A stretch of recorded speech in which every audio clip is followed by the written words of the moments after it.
لګۍ ایښي دي لنډۍ ده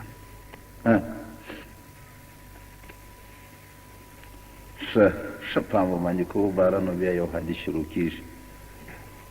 دا درې کوټې ته دا درې عبادته سوله زړه ته توحید سو و ژبې ته شهادت کلمه و ذکر سو و اندامو ته عبادت و بندگی سوله لکه لمونځ روژه او دا شیان دا درې کوټې چې و دغو درو کوټو ته د بدن ورکول سولې دا خو شیطان را روان دی غلا کوي یې نیوړي یې دا خو نه پرېږدي ځکه الله پاک ته دا معلومه ده چې انسان دشمنان لري نو د هرې کوټې کوټه ځینې غلا کوي نو کوم سر نه خلاصېږي سر مو خلاص دی انشاءالله خبره مې سم راخیستې ده د هرې کوټې کوټه ځینې غلا کوي اوس پروردګار وجې ته پیرداران ودرول چې دغه کوټې وجې کوټو ته د بدن وساتئ دا پر راپورته کېږي په لګیا کېږي د دې څه یو تشکیل د بدن جوړیږي بیا د زړه حصه و زړه ته ورکئ د ژبې حصه و ژبې ته ورکئ د اندامو حصه و اندامو ته ورکئ چوکیداران یې راوغوښتله پروردګار ځکه دا معلومه ده و خدای ته چې د انسان دشمنان لري نو هغه دشمنان غلاوې ځینې کوي هغه یې دا حقوق سره ور ګډوډ کوي هغه یې په دې کوټو کې لغچې پسې ور وایي چې ګرسې ور خرابې کې لکه د خوسي کوټې دی جین جوړوي نو یې درې چوکیداره راوغوښتله څنګه دوه چوکیداره دا معنا هغه چوکیدار چې زړه غوښتی هغه ته یوازې الله جل جلاله په خپله پیردار سو بس او بالکل د زړه چوکیداري الله پاک بلاکی په خپله واخیستله ځکه خدای ویل زه عالم الغیب یم ملائکه علم الغیب نه ده نو په دې زړه کې چې څه تصورات وال کېږي څه چرتونه و فکرونه وال کېږي الله یې پیردار دی بلا کیف خدای الله یې چوکیدار دی بلا کیف خدای د الله په علم کې حاضر و حضور پراته دي ټوله تصور دی و خدای ته معلوم دی ګورئ دا حدیث شریف انشاءالله ته یې اورېده دی د علماو څخه په نصیحتو کې ډېر به نو ځان نه سره اچوو دا خو شناخته خبرې دي په باروبار د علماو څخه اورېدل سوي دي نبی علیه صلات وسلام مبارک ول که چیرې یو سړي په زړه کې د ښو چورت ووهئ له الله جل جلاله و ده ته یو ثواب پر دا ښه چورت باندې ورکوي که څه عمل نه دی کړی په دې څوک خبر دی خدای په خبر دی دا د ده په ښه چورتو که عمل هم هغسې پسې وکړي یو په لسه یې ثواب الله ورله ورکوي او که بد چورت ووهئ بد فکر یې ووایي په دې زړه کې الله جل جلاله یې نه لیکي ګناه نه ده دا نه ده چې هغه بد فکر و چورت راواخیستی ویې کوي پر مځکه باندې پروردګار ملایکو ته وایي اوس یې نو پیل ته وایستئ زما د خوا یې در وایستئ ستی په مخ کې دا کار وکړئ نو یو په یوه یې دا ګناه ور ولیکئ نو د زړه د بدن د زړه چوکیداري د چا سوله د خدای جل جلاله سوله هغه معرفت و توحید چې الله د زړه و حصې ته د بدن ایښی دی په خپل چارج کې واخیستې لنډۍ ده خدای ول د دې چوکیداري زده کوم د دې پیرداري زده کوم عالم الغیب زه یم ملایکو چې ول تاسې د دې کاره خلاص یاست ته هغه نورې حصې وتړئ څومره لوی خدمت د انسان دپاره الله کوي چې دی ښه په کراره چورت ورته وایي اصلي خو دا ده چې سړی بنیادي خبره زده کړي بس سرسرکي نه د اوله بنیاده څه چې راواخلي د انسان ته باره د خپل ځان قدرمن معلومیږي نو چې یو شی سړي ته قدرمن معلوم سو بیا یې بې قدر استعمال نه کوي نو یعنې خو د دې ځان په قدر سړی نه یې خبر نه یې بې قدره استعمالوي د یو شي په قدر نه یې خبر هغه یې بې قدره استعمالوي که د یو څوک ورته وایي چې بل دی لا مخ چې بل ورته وایي دا څه مې شی په لاس درغلی دی کورشا دی دا کوی نور غمی دی دا خو بیخي هر چا ته چې په لاس یې ورشي وایي په باچاکي دی وایي وایي نو ما ولې په دې دیوال کې ایښی دا خو وایي چې زه په بخمل کې کښېږدم دا خو د ځان قدر موږ ته یقین نه دی نو الله جل جلاله دا د زړه پیرداري او چوکیداري او واکمني په خپل چارج کې واخیستله د دې دپاره چې د دې زړه هغه د عبادت حصه جنې ورکه نه شي جنې غلا نه شي و ده ته محفوظه پاته شي. که چیرې داسې و چې انسان په زړه کې صحیح چورت و فکر راوستی روح البیان تفسیر دا بیان کوي وایي د دغه انسان در خوله یو رڼا راوځي قدرتي رڼا راوځي دغه د رشتې اوږې ملایکه باندې راپورته شي دا چپې والا وایي څه کوې وایي د دې مؤمن مسلمان په زړه کې یو د ښو نیت لکه چې ورګرځېدلی دی در خوله یې یو رڼا او خوشبویي راووتله دعا به ورته وکړو چې الله دې توفیق ورکړي دا یوه دعا وکړي دا بله ملایکه امین پر ووایي پر دغه باندې الله یوه نیکي د ده دپاره لیکي که په دنیا کې بیا وکړه دغه شي هغه ښه کار یې وکړي یو په لسه یې ورته لیکي او که د دې بنده په زړه کې یو فاسد چورت ور ولوېدی پلانکی مې خوړلی وای پلانکی مې غلا کړی وای پلانکی مې چپه کړی وای پلانکی مې بیابه کړی وای خو دغه چورتونه جنو دا چورتونه بیا د دې انسان در خوله وای داسې یو چاره و ادب دې بدبویي راوځي وای دغه د چپې اوږې ملایکه بیا په خبرېږي دا لکه هغه خپل دا خلکو څه چا تلیفون ورڅخی دار چا په جیب کې چې پر خپل لمبر باندې هغه ته زنګ ورکوي نه بیا دا ملایکه پوهېږي دا نه پوهېږي وایي دا ملایکه راپورسي دا رسته والا ورته وایي څه کوې وایي د مؤمن په زړه کې یو تصور د شر ور پیدا سوی دی خواست کوه چې الله یې بچاو کړي د دې څخه دوی د شتې پوه شي خو دغه دی که چیرې داسې و چې دا کار ده په دنیا کې وکړي نو یو په یوه یې الله وی ولیکله زړه د چا په چارج کې سو د الله جل جلاله په چارج کې سو دا یې او الله جل جلاله پر ژبه باندې د انسانانو چې و هغې ته د ذکر برخه ورکړې ده الله جل جلاله حفظه ملائکې بولي ده لکه هغه آیات شریف چې ما وتی ته د مخې تلاوت کوي چې پروردګار وایي ان علیکم لحافظین پر تاسې باندې چوکیداران ته خدای وایي ته په دا خبر ځان که استعمالوې صحیح استعمال که ستا سره چوکیداران سته دې ښار ته یو سړی راولوېدی موږ هم دنیا ته دغه یې نه وي رالوېدلي د زړه درته وایم ښه پام باندې کوئ دې پاکستان ته یو سړی د افغانستان سره راغلی د عربستان سره راغلی وار د واره چې د تیارې څخه کښته سو یو چا په غوږ کې ورته وویله چې سیډي د په څېر دی چې په دا خبر څه کوي دی نو دی ځان څنګه استعمالوي خبرې څنګه استعمالوي خوله څنګه استعمالوي نو که یا باک نه پکوي نو یا نو هغه په د هرې خبرې سره احتیاط کوي نو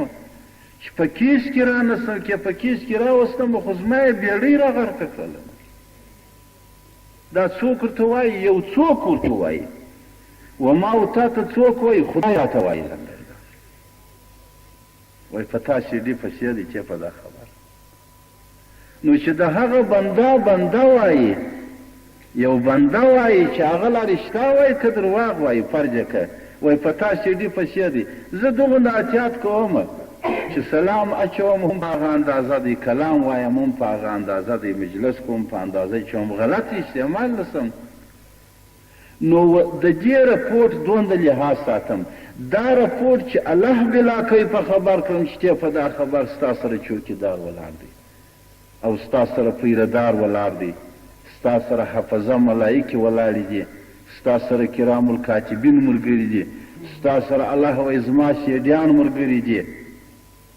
نو دا به ولې وزله ته نه اچولی ښه پام وکړئ نو د زړه درته وایم چې زموږ ستاسې ځان ورک دی که ورک نه وای دغه زموږ په فکر کې وای چې زما پر ژبه د خدای سیډي مقرر دی د خدای چوکیدار مقرر دی خدای خبر را کړی دی د خدای په وینا کې شک هم نشته نو بیا به ولې دا ژبه غلطه استعمالېدلی نه بیا به ولې غیبتونه و ښکنځل و درواغ و قسم و سود و دا شیان په کېدلی نه نو قدر مو نه دی پېژندلی که وپېژنو بیا یې استعمال غلط نه کوو پر ژبه باندې حفظ ملائکې د الله جل جلاله مکه وان علیکم لحافظین چې هغه دوی ملائکې دي سهار پر مانځه راځي ګرده ورځ را سره دي زموږ لیکنه کوي د مازدیګر پر مانځه باندې ځي د مازدیګر پر مانځه باندې بله جوړه ځي زموږ لیکنه کوي د سهار پر مانځه راڅه ځي دا ګرده شپه راته وایي دا دی نه ده چې یوه ورځ ده دا دی نه ده چې یو کال دی دا دی نه ده چې په اختر کې چټۍ دي نه دی دا دی نه دي چې په جشن کې چټۍ دي دا دی نه دي چې مثلا د خبرې د یو واده په ورځ چټۍ دي دا دی نه دي چې د یو غم په ورځ چټۍ دي دا پر دې هره ورځ مقررات دي د غم په ورځ هم لیکنه کوي چې په غم کې څنګه نارې وایه د واده په ورځ هم لیکنه کوي چې په واده کې څنګه غزلې وایه د اختر په ورځ هم دا لیکایې کوي چې په اختر کې کم رقم چلیې د جشن و د بل و د بل یعنې د دې چټۍ نسته دا حالت دوام مقرر دي الله دې توفیق راکړي دا دوهم جز سو و دې ته دا مقرره دي ښه دریم جز چې اندامونه دي لاسو پښو سترګو غاښو غوږو دا واخه پسې دا شیان ګرده په مخ دا معنا ده پر دغو باندې الله جل جلاله د قرآن اوامر و نواهی مقرره کړله ښه پام باندې کوئ ده الله جل جلاله د خپل قرآن اوامر چې وکه مکه دا خپل اوامر فرضیات یې پر مقرره کړل چې پام که ګورې یو سړی دی مسلمان دی ګورې مسلمان دی وینې شراب یې وخوړل په خپلو پیسو یې رانیولي دي په خپل اختیار یې رانیولي دي په خپل اختیار یې خوړلي دي خو دلته هغه شرعي زواجرات پراته دي چې الله جل جلاله دلته د خپل د قرآن او د احکام پیرداران درولي دي چې ستا په نس کې به دننه شریعته دا کارونه نه کیږي نو ستا نس در پټاویي بربادي و برهمویي یې ده نو و دې ته درېسته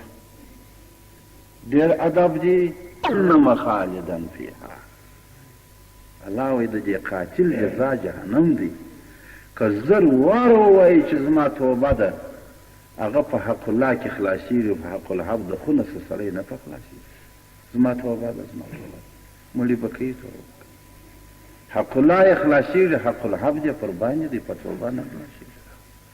خو دا ننوات یې نه خلاصېږي د غاړې نه یې خلاصېږي په دې بند نه خلاصېږي ده خون دی یا خو پر ځان باندې مستقل وجود دی علیحده عالم دی خدای تعالی وایي که چا یو مؤمن مسلمان په ناحقه سره مړ کړي فکأنما قتل الناس جمیعا آیات شریف دی لکه د ټولې مځکې د سر انسانان چې مړه کېدونه ګناهګار دا په توبه سره رسېږي که په ننواتې سره رسېږي آیات شریف دی یو چې مړ کړي وایي فکأنما قتل الناس جمیعا که دغه یو نفس نه حقه چا واژي تا ځینې خلاص کړي خو ژوندی دې کوي نو ژوندی دې کوي پروردګار وایي ومن احیاها فکأنما احیا الناس جمیعا دغومره ثواب دې وګاټئ لکه دا د ټولې مځکې انسانان چې مړه و تا راپورته کړه ژوندي دې کړه ثواب یې هم دغومره ثواب دی عذاب یې هم دغومره عذاب دی نو د دغه دپاره الله جل جلاله د انسان پر بدني اعضاو باندې زاجرات مقرر کړي دي نو دا چې څوک نه وایي چې اخ یې مړ کړي نو دا ولې پر وژلي اخ یې مړ کړي که سل وژلي سل پر مرې کتاب وایي داسې پر حلالېږي لکه پسونه چې کساب حلالوي ځکه هغه یو محترم نفس و وایي دې کاوی نو څه در پېښه وله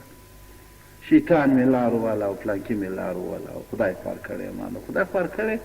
غاړې هم خواري که نه هېڅ اسمان نه لري کتابونه د اصول وایي که چیرې داسې وي چې یو چا پر چا توپک ونیوئ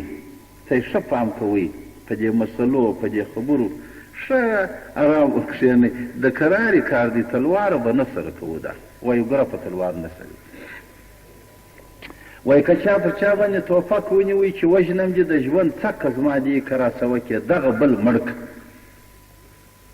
اوس موږ ته خو یو د بله دلې ازلا وژنو د بل د خاطرو چې موږ وایي ته زموږ یار یې د تا ته سترګه وواله زه در وژنم دا ما نسوار نه دی هغه وایي که چا پر چا توپک ونیوی د ده سل په سل کې دا یقین و چې پرېږدي مې نه وژني مې ول هغه مړ که لا هغه خون و ده ته نه دي روا ځان دې مړ کړي خدای تعالی وایي ته څه ترجیح پر ده لرې نو چې هغه وژنې ځان خلاصوې مرګ یې روا نه دی روا د اخیستلې دی دې خپل مرګ وکړي ځان یې مړ کړي چې هغه په خوني شي بل وژني ولې وژني چې ځان خوني کوي نو دا عذر نه دی لاندې ده ستا فهم شته نه ده روا ده که هر چا پر هر چا باندې توپک ونیوي چې ونه څه دا پلانکی وله مړې که یا په چاکو وایه یا حلال که کنې تا وژنم د ژوند څه کول او بالاخره څه وکړې ده ته جواز د هغه د وژلو نسته ځان دې په مړ کړي ځکه دی به شهید سي هغه به خوني سي دی دې نه کوي چې بل شهید کړي ځان خوني کړي لنډه ده کتاب وایي دا اجازه نسته وګوره ولې وایي دا بنا و بنیاد نړېدل بلا بدله دی دا ولاړې دا العبد و بنیان الرب دی د خدای بنیان دې ونړاوئ حق دې نه درلود ولې رسول الله وایي کل المسلم ماله و دمه و عرضه مال بیا نه خوري وینې بیا نه تویې آبروی بیا نه تویې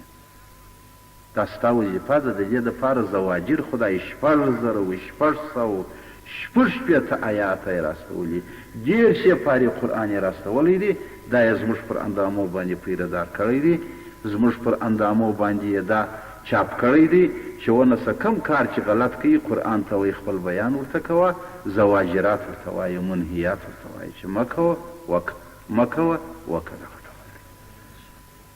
ژبې ته ملایک سولې زړه ته خالق سو په خپله بلا کیف مګر اندامو چې د خدای خپل قرآن راواستوي امرونه یې راته ودرول او که یو چا پر چا توپک ونیوی وایي وګوره چې ورسه دغه سړي مال غلا که مال یې وخوره وایي ځان دې نه وژني ورته ودې وایي چې ښه دی صاحبه د شپې ورځم وچې راغلا کوم راغلا دې کې پروا نه کوي هغه غلا ورته روا ده ولې وایي دا خو بیا بدل لري نو دی دې ځان ژوندی پرېږدي بیا به برته یا د هغه پیسې واغېستلې ته ورکړي یا به نورې ورلره ورکړي دا بدل راتلای شي پر دې چې ځان نه وژني هغه چې بدل یې نه شي راتللی بیا نو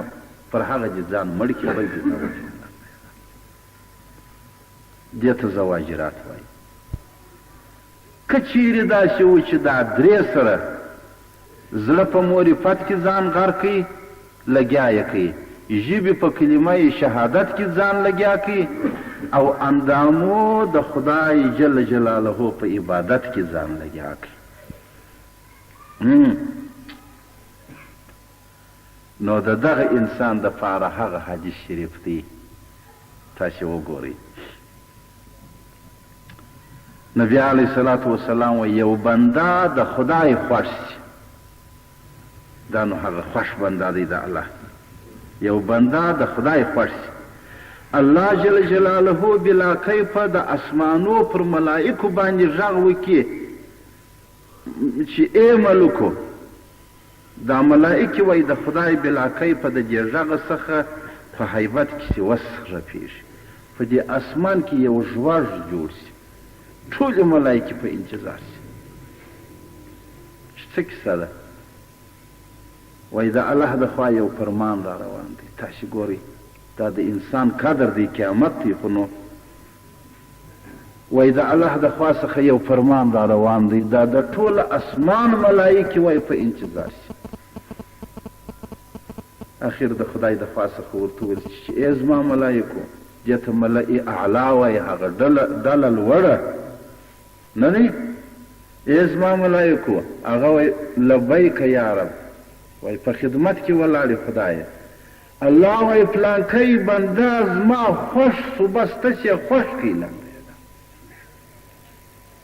پلانکی بنده زما دوست سو ته چې دوست کړي د ځان دپاره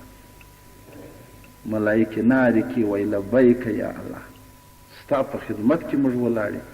زموږ خوښ دی خدایه، زموږ خوښ دی خدایه، زموږ خوښ دی. حق تعالی وایي رپورټ و ملایکو ته ورکړي. د هغه اسمان ملایکې وایي دې بل ته غږ وکړي، دروازه ورته کوي. هغه وایي خیریت دی، وایي د خدای یو پیغام راغلی دی، دا نوم چې ور واخلي وایي د دې ټوله اسمان ملایکې بیا بلګ وایي ولاړ. خیریت دی، وایي څنګه امر دی؟ وایي پروردګار بلا کیف وویل چې پلانکی نامې سړی د پلانکي عمل والا زما خوښ دی، تاسې یې خوښ کړئ. ملایکې وایي الهي زموږ خوښ دی، زموږ خوښ دی. وایي رپورټ دا بل اسمان ته وایي څه سر مو ګرځوم، حدیث په دغه عبارت راغلی دی، علمای کرامو ته معلوم دی دا 7 اسمانه ملایکې 7 سره د ده په دغه ډنډوره خبرېږي. او د دغو څه د مځکې ملایکو ته راځي، وایي دا د مځکې په ملایکو کې دا ناره وسي، قدرتي د انسانانو په زړو کې خوښ ورسي. نه لیدلی نه کتلی بچه نوم یې ور واخلي، وایي هغه خو عجب ښه سړی دی. ده د ځانه څه هغه څوک جوړ کړي چې هغه قیامت پیدا کړي که ستا پام سته. انسان کوئ پر ځان باندې محنت وکړي، ځان به قیامتي کړي، بل شی قیامتي نشي پیدا کولی، ځان یې قیامتي کړي. هغه لکه مسلمان چې پر ځان محنت وکړي ځان قیامتي. اوس کافران چې دي هغه بیا پر ځان محنت نه دی کړی، پر بیابان یې کړی دی. بیابان قیامتي جوړ سوی دی چې هغه د دوی د لاسه و د چا په راوځي، هغه څومره اربونو لکونو کروړونو ارزښت لري، مګر ځان په یوه ورسته وڅکله نه ارزي لنډی، دا ځان یې داسې برباد کړی. نو دې مسلمان پر خپل زړه و ژبو و اندامو باندې چې کومې کوټې خدای ورته ایښې وې پر هغو باندې راپورته سو چې د خدای تقاضا و مقتضا و هغه چې خپل ځان په دې اعمالو کې لګیا کوي. زړه په معرفت ډک سو، ژبه په شهادت ډکه سوله، اندامونه په عبادت ډک سوله. د پروردګار د خوا دغه د محبت زیری د مځکې و د اسمانو پر ملایکو باندې دا دی وکړه سو. دا هغه انسان دی. الله دې توفیق راکړي، خدای دې زموږ ستاسې قیامتي انسانان جوړ کړي. و دغه انسان ته نو الله جل جلاله دومره په سترګه وکتله چې پروردګار وایي وخلق لکم ما فی الارض جمیعا، انسان ستا دپاره دغه ټوله دنیا پیدا ده، ټوله دې وایي ستا بلا واخله. دا آیات شریف دی نه دی؟ دغه ټوله الله وایي ما ستا دپاره پیدا کړي، که د مځکې شیان دي، که د اسمانو شیان دي، که د خوراک شیان دي، که د استعمال شیان دي، که د یخ شیان دي، که د ګرمۍ دي. خدای وایي وخلق لکم ما فی الارض جمیعا، ستا دپاره ټول پیدا دي، ټوله دې ستا بلا واخلي. الله وایي چې خوري هغه خوره تا ته روا دي، چې چښي هغه چښه تا ته روا دي، چې استعمالوي استعمالوی تا ته روا. که دغه انسان په دې دنیا کې و د حدیث شریف مضمون دی، دا نظام عالم به دغه ډول جوړ ولاړي. که دغه انسان د دنیا سولاړي چې د ټولو کفارو دنیا ډکه یې الله یې نړوي، اسمان و مځکه بیا یې نه پرېږدي. د مسلمان د رویه ولا چې تا وایي دا دنیا دی ده د مسلمان د سر خونی ده، لکه یو زوم چې په واده کې راغلی خلک خونی پر کوي که نه، نو زوم په خپله هم یو یا خونی راټولوي، خوله ډکه ډکه کوي، که دی کرار ورته ناست دی د ده پر سر پاشل کېږي، نور عملیه باندې وي. خدای تعالی او مسلمان ته وایي دا دنیا خو ستا د سر خونی ده، تو کرار ورته کښېنه، زه در ټولومه، زه در رسوم. هغه څوک چې کافر دی د هغه دپاره پیدا نه ده. الله وایي هغه دې عملې و توبرې پسې وایي، نو تا څه ورځ جوړه کړې ده؟ اوس موږ کافر در ګوډو لاندې کوو، موږ وایي ستا دا مرداره سا و څه کم ته هم په دې کار کې را لوېدلی یې صاحب من په مخه نه راځي کنې مرداره سا بیا لس واره ور یاده کړو. نو دغه قیامتي دی، د ده دپاره دا دنیا و نظام عالم ولاړ دی، برقرار دی. او که چیرې داسې و الله مو دې وساتي، ګورئ په ملایکو یې هم ومانئ، په انسانانو یې هم ومانئ، خالق العالمین هم ومانئ، دنیا یې هم د ده دپاره ودروله، آخرت هم د ده دپاره سمبالیږي و جوړېږي و تکړه کېږي. لنډه ولې خدای قیامت پیدا کړي، قیامتي کوهنور غمی سواب ایره. او که داسې و چې انسان زړه د زړه د کوټې څه لرې کړي، د خولې د کوټې څه لرې کړل، اندامونه یې د اندامو ده در ځان او لاکه به د لاسه کېږي ترې منظم نفس وخاتې ده دا کارونه یې مارونه یې سره سوس کړل خو لینونه یې پرې کړله نو بیا نو دا انسان څه څنګه فردي انسان باندې ګوره ومن یعش عن ذکر الرحمن نقیض له شیطانا فهو له قرین دا بل آیات الله وایي چې زما د خوا څوک پاته سو دستي شیطان ورته ولاړ دی بیا په غېږ کې تکې او وایي چې وهلی چې ژړولی ته خدای تعالی پسې اخیستی یې دلته راسه زه دې په خلا کوم بس حق تعالی وایي ومن یعش عن ذکر الرحمن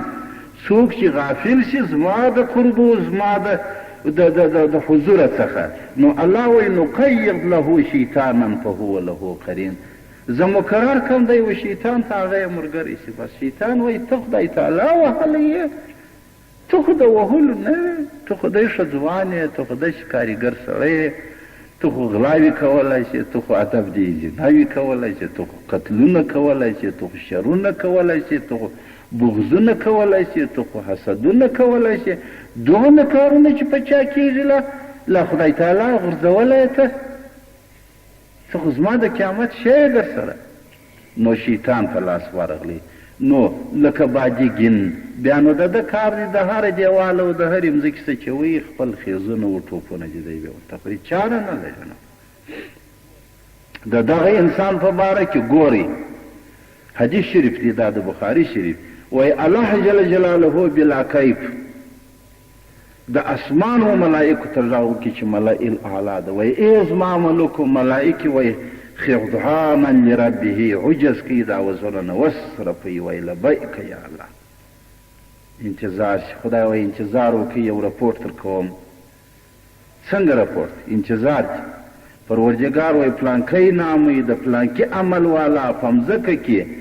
دا زما ناخوښه دی تشي ټولې ملایکې یې ناخوښه کوي زما بد جنی کیږي الله وایي د ټولو ملایکو ته وایي بد جنی یوسئ خدا مو دې وساتي ګورئ دا د دنیا د لمبر دی چې هېڅ ځای بیا نه چلیږي دا نه ملایکې نارې کې وایي پاکه خدای جل جلاله چې ستا ناخوښه دی زموږ ناخوښه دی بس وایي رپورټ ملایکو ته ورکوي بل اسمان والا خبرې بل اسمان والا خبرې څه سر مو ګرځوم د هغه اواز دا د اوو اسمانو ملایکې د اوو سرو هغې دښمنانې سولې د مځکې ملایکو ته رپورټ راتېر کړي چې الله داسې وایي د مځکې ملایکې چې دا غږ سره کوي وایي قدرتي د خدای تعالی قدرت دی د انسانانو په زړو کې بد راستي پلانکی نوم یې مه راخه دا فساتي مه رایاده قدرتي بجنې کېږي دغونه بیا قیامته وګرځېدی دا هماغه انسان دی وګوره په څه وکړله چې کومه حصه د خدمت وه نور خو دم زړه درلودی که نه درلودی بې زړه انسان و که زړور و دم ژبه درلوده که نه درلوده دم لاس و پښه و سترګې درلودې که نه درلوده دا یې درلوده دا یې هم دغسې درې حصې و د خدای جوړ و دغسې د خدمت کاسې ورته پرچې وې دغسې پروردګار جل جلاله انتظار د ده د حفاظت و د خدمت کاوی خو چې دی پر هغه لینو نقشه باندې نه ولاړلی رجا یې غلطه کړله نو ټکر شو نو دغه دی وشه نو پروردګار دغه په برخه و په نصیب کړله چې الله جل جلاله وایي زه د دا دښمن ملایکې د دې دښمنانې انسانان د دغه دښمنان ګورم په تاریکي او آخرت هم په تنګي جهنم و دوزخ هم خدا مو دې وساتي په لمبو د دې انسان څخه هغه بې قدر و بې قیامته انسان جوړ سو چې یا لیت و یقول الکافر یا لیتنی کنت ترابا په آخرت نارې کې وایي هی خدایه کشکې خاورې سوی وای بیا نه وای راپورته سوی را پیدا سوی کنې انسان څومره قدرمن شي خو ځان د دا سپېرو خاورو په شان خاورې غواړي هغه نه ورسېږي دا خاورې نه ورسېږي خاورې خو هغه دې پرتې دي نو دی خو دې پروته ته نه دی خلاص نو خدای تعالی وایي ستا دپاره خو ځایونه ستا ستا دپاره خو تا ټیم غلط تېر کړی دی ته به غلط د غلط ټیم حساب راکوې داسې خو نه وي چې موت پیدا وي نو اچانک راغلی وي اچانک ولاړې خو ما اول خبر کړی دی پروردګار وایي دنیا ته چې راغللی چې مکلف شولې ما درته وویلې چې په تا زما رقیب عتید پسې دی زما سیډیان در پسې دي پام کوه په ویلو، په کولو، په خوړلو، په ګټلو، په بایللو، په دې ټولو کې پام کوه. سوچ دې نه وکړي پروردګار وایي اوس خو دې نو دغه یې نه هیله کوم زما در باندې دې نو بیا الله هغه خپل حق غواړي، خپل حساب غواړي، خپل کتاب غواړي.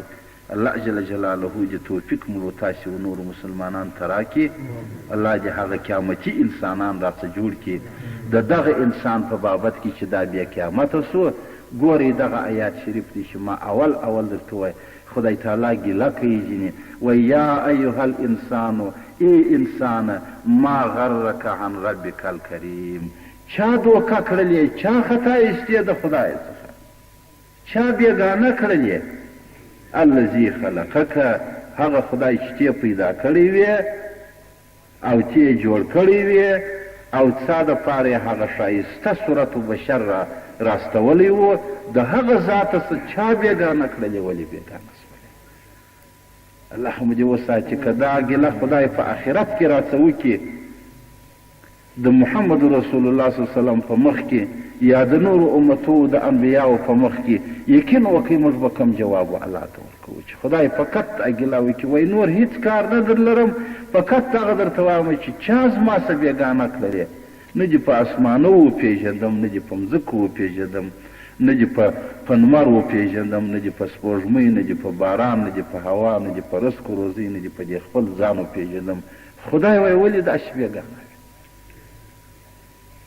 نو لا جواب ویو. الله مو دې لا جوابه نه ګرځوي. خدای دې توفیق د خیر موږ تاسې و نور مسلمانانو ته راکړي. الحمدلله رب العالمین. إن اتبعوه في ساعة العسرة من بعد ما كاد يزيغ قلوب فريق منهم ثم تاب عليهم إنه بهم رؤوف رحيم. صدق الله العلي العظيم.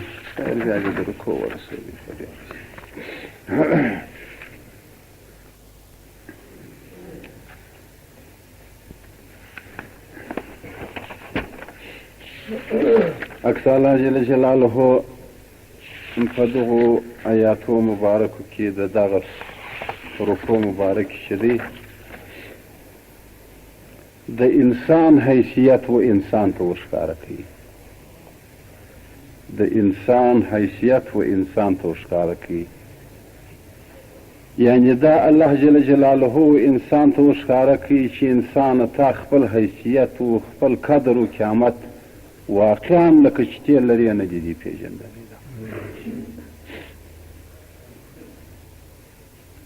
کتاب وایي که انسان داسې و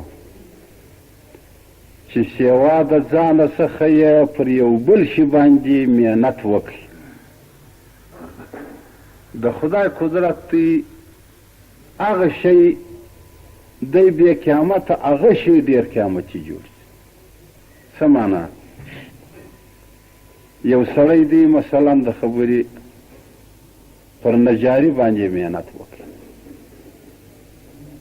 نو هغه د ده در لاس چې راوځي هغه کمال، هغه نقشه، هغه تخته،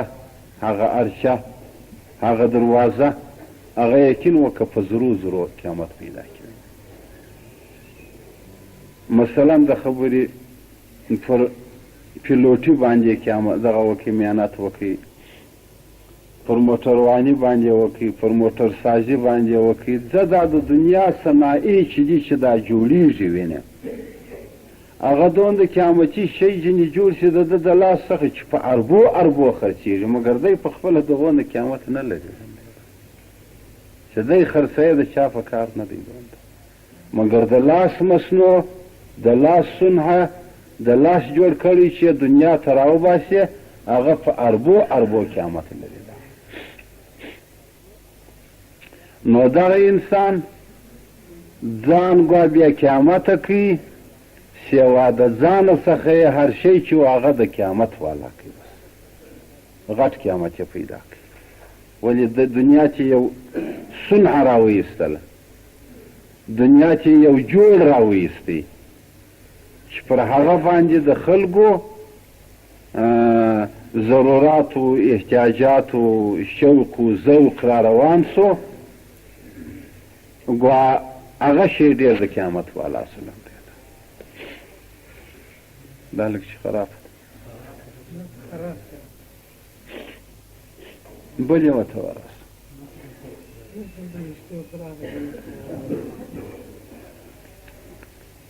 او که چیرې بیا انسان لا ولاړ سو پر ځان یې محنت وکړي بیا ځان د هغه قیامت والا جوړ کړي چې د هغه قیامت په اربو په لکو په کروړو بیا ډېر د غټ قیامت والا شي د دغه حیثیت او د دغه طرف الله جل جلاله دا د نن په مضمون کې په دغه آیاتو مبارکو کې بیانوي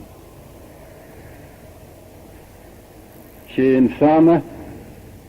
ستا حیثیت و ستا قیامت تا ته نه دی معلوم نو پروردګار جل جلاله دا بدن و انسان ته ورکړی دی دا ژوند یې و انسان ته ورکړی دی دا جوړ یې و انسان ته ورکړی دی اوس الله جل جلاله دا غواړي چې و دې انسان ته د دا انسان قدر ور وښیي نو څه ورته وایي وایي ته دا ځان نشې پاللی ته دا ځان نشې روزلی ته دا ځان تر هغه حد الغایه پورې نشې رسولی دا راسه پر ما باندې خرڅ قیامتي شی یې بې قیامته به وګرځي د درانه قیامت والا یې د لږ قیامت والا به درته جوړ شي راسه دا پر ما باندې خرڅ مثلا د خبرې د یو امي سړي په لاس کې یو ښه کتاب دی نو دی ښې قدر و قیامت نه پېژني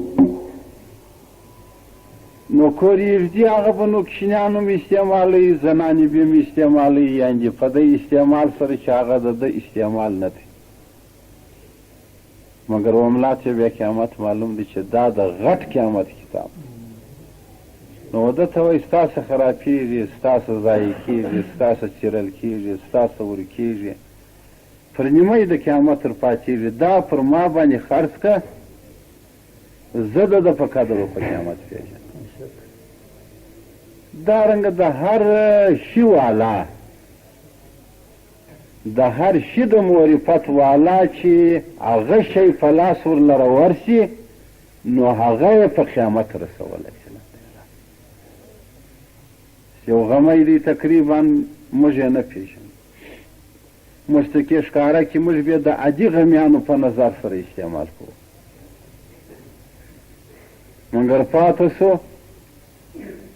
و هغه چاته چې هغه یو جوهر فروش دی هغه یو سونا فروش دی هغه ته که دا غمی ورښکاره شي هغه به په تعجب کې ورته ولاړ شي وایي زه و دې تاریان یم چې دا څنګه ستا لاس له درغلی دی دا خو داسې د یو غټ خزانو سره ایستل کېږي چې پر هغه باندې د ښامارانو شپې تېرېږي او هغه داسې در هلاک لاندې پرچې دي او هغه داسې دی داسې دی داسې اریان ورته ولاړ شي چې دا څه وایي نو دارنګه الله جل جلاله انسان پیدا کړی دی خو د انسان قیامت و انسان ته بیا نه دی معلوم څومره ارزښت لرمه څومره ارزښت لري نو د دغه روی چې دا انسان خپل ځان په خپل قیامتي ډول سره نه پېژني یقین په هغه ځایو کې استعمال کړي چې دا خپل ځان داسې بې قیامته وګرځي چې هغه نه بیا د خدای په کار نه د خدای د بندګانو په کار درک یې نه دی ورمه په قیامت یې نه دی خبر د دې ځان په عزت نه دی خبر نو ځان پر داسې نارواو پر داسې منهیاتو پر داسې ناجایزو لارو باندې پر ناجایزو کارو باندې استعمالوي چې هغه د ده د استعمال ځای نه وي ګر سره کرنټ ناست بیا به د خو اذان لا پکې اوس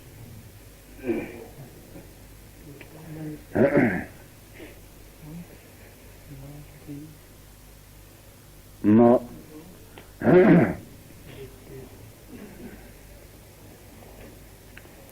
نو خیر دی زموږ هم انشاءالله تعالی یو دا د نن سبق یو د سبا د الله د زندګي راکړي د هغه یو دوې رکوع دي دا به خلاص کړو باره دا صورت خلاص ګویا کې سر در پایه مکمل خلاص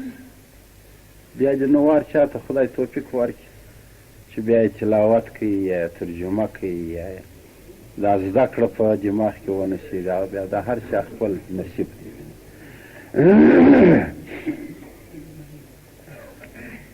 نو اوس الله جل جلاله و انسان ته د انسان قیامت ورښیي و انسان ته د خپل ځان په قیامت ناخبره یې چې ستا د لاسو جوړ ستا د پښو جوړ ستا د سر جوړ ستا د جگر جوړ ستا د بدن جوړ ستا د اډو د مغزو جوړ ستا د جلګو د خلو جوړ الله جل جلاله ته خو نه یې په خبر چې دا په څنګه شکل سره سوی او دا کم ذات کړی دی دا د دې هغه خالق ته وګوره د دې هغه مالک ته وګوره د دې هغه جوړونکي ته وګوره د دې هغه ساتونکي او پالونکي ته الله وګوره او یقین وکړئ په دنیا کې چې هر څو کارخانې دي یو رقم شی جوړولی شي بله کارخانه بیا بل رقم معنا دی درته وایم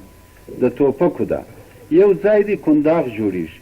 بل ځای میل جوړېږي بل ځای کارتوش جوړېږي بل ځای مردک جوړېږي بل ځای بیا سته چې باروت جوړېږي خو ګرده چې سره راجمع کې بارانو یو شی جین جوړ شي